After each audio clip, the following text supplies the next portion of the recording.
together, and how many kids you got? It was nothing to do with that. Oh, sorry, Trev. are we on? It was. Are we on? Are we on? Hello everyone, and welcome to this episode. I call it the sprained ankle episode of BeerSwedenTV, which is a first for us, actually, Trev, isn't it? Is it true that you cried?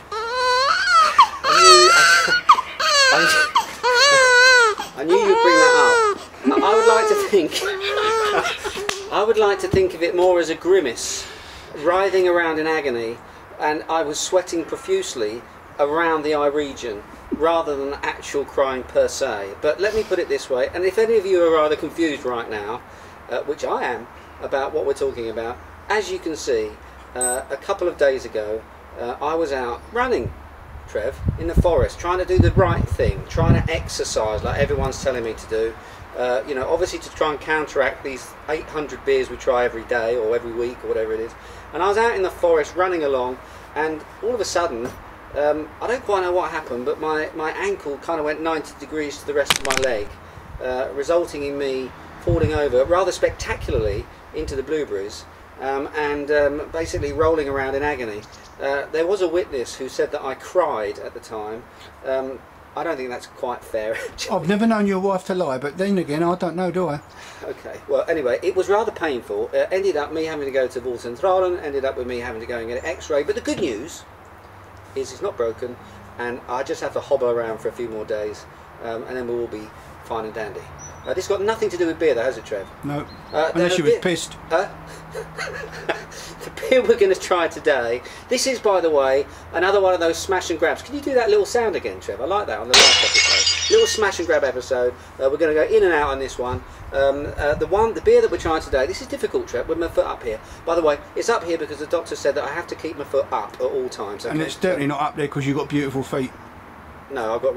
I mean, them bleeding plates didn't do a minging enough to start with, weren't they? Don't knock the feet. They've done me good. You can't run after me now and say what I want. They kept me vertical for years, and occasionally horizontal. The beer that we're going to try today, Trev, heads up. The beer that we're going to try today is Nils Oscar's newly released brown ale. You got that, Trev? Yeah. If you can actually throw all the stats up about that, 4.6%. Hang on a minute, I'll tell you what, I've got these sunglasses on because it's ever so sunny today, but I can't read a bloody thing in them, Trev, so I'm going to have to switch. Oh, hello. It's 4.6% ABV. It's a brown ale. Now, we've tried some brown ales on the show before, but brown ales generally, what are we after? We're after malt character. Brown ales, obviously, by colour, should be, by definition, should be quite dark. Should be mahogany brown, sometimes with a bit of a reddish sort of spin to them, but essentially it's the malts that we're after. We're after these toffee, caramel, fudgy type malts. Hopefully we're going to get that in this beer. I'm not quite sure how many types of malt they've got in this beer. Let me have a little read on the back. It just says it's a blend of malts, and it also has fuggles, hops in it, and Amarillo. Okay, so I'll tell you what, Trev, let's just open it, shall we? 4.6. I find that encouraging personally. 4.6. I'm not a huge fan of alcohol. No, same here. Same here. Hang on, sun's out again. Switch. In terms of ABV, actually, this is actually pretty typical of the actual origins of brown ale. From up north. From up north. So 4.6 would have been about right, actually. So it's a sort of workers' beer, you know, so you could drink it and still be able to sort of go dump mine. Dump pit. Dump pit. Now let's pour this up for you and let you have a little look, see what we're seeing. This is difficult, Trev, with your foot on the table. Have you ever drunk beer with a foot on the table before? Probably have, actually. Under the table. Can you see that? And exactly true to form, what we're getting here is a beer that's got quite a nice, actually, quite a nice sort of reddish tinge to it as well there. Can you see that? And in terms of the head, nice head. Yeah, nice little head there, sort of a little bit sort of cinnamony colour, you know, light tan colour head there. Nice, big nice sort of yeasty soapy bubbles to it too. Doesn't matter if you've hurt your foot. Even if you did cry, Trev, give it a whirl.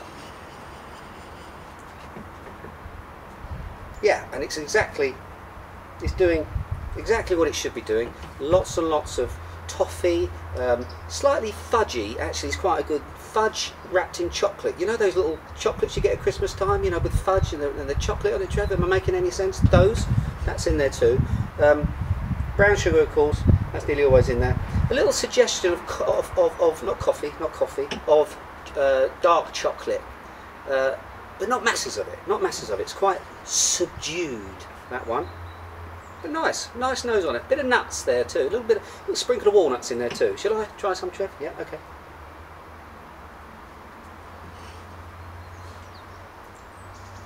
Nice.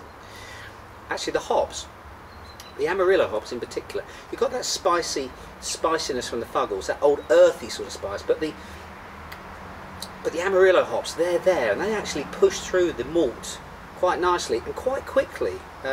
So this isn't actually overly sweet for me, which I'm surprised about. Actually, I'm going to have another little go.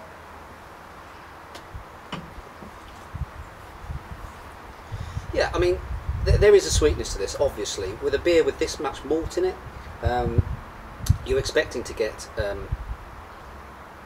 some of those sort of toffee and sweet, syrupy flavours. They're there in the front end of this beer, but it does have, I think, a very nice balancing bitterness to it. Those Amarillo hops are really working nicely against the malt, giving it a nice little sort of counterpoint, Trev. I like it. In terms of score, I am going to go, tough one this, Trev. It's 3 point something. 3.7. I was just going to say that since we started doing this, and I've learnt about Nils Oscars, they're sort of like the Nils comeback. Oscar, they are more what's the word to describe them? To me, they are the traditional sort of founding fathers, I suppose, of the craft beer movement in Sweden.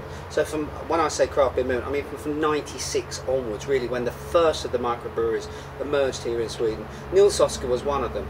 Produced very good quality, consistently good, high quality beers. Could be accused sometimes of being playing a little bit safe, I suppose, I would suggest. This beer is actually quite interesting in as much as it's the guts of it are actually bang on type for me, on form for an English style brown ale. But then they spin those Amarillo hops in there quite nicely, and it just lifts it a little bit for me in terms of interest. If you're a Newcastle brown drinker, why is the first question I have for you. Secondly, try this, because this is Newcastle Brown Plus Plus. Okay, this is a brown ale with a little bit more going on, so definitely worth a try. Bit of a shame though that you have to come here to taste proper brown ale, isn't it? Well, that's what's the world coming to, Trev. What is the world coming to, Queenie? Anyway, people, that was it. Smash and grab. Next episode, not quite sure. Oh, next episode, I do know, Trev. Actually, next episode's a real doozy, because we are going vintage. Again? We're going vintage. So until then, Trev. Cheers and beers. She knew what she was doing, and an old love was here to stay. What she told me to. On this way, on this way.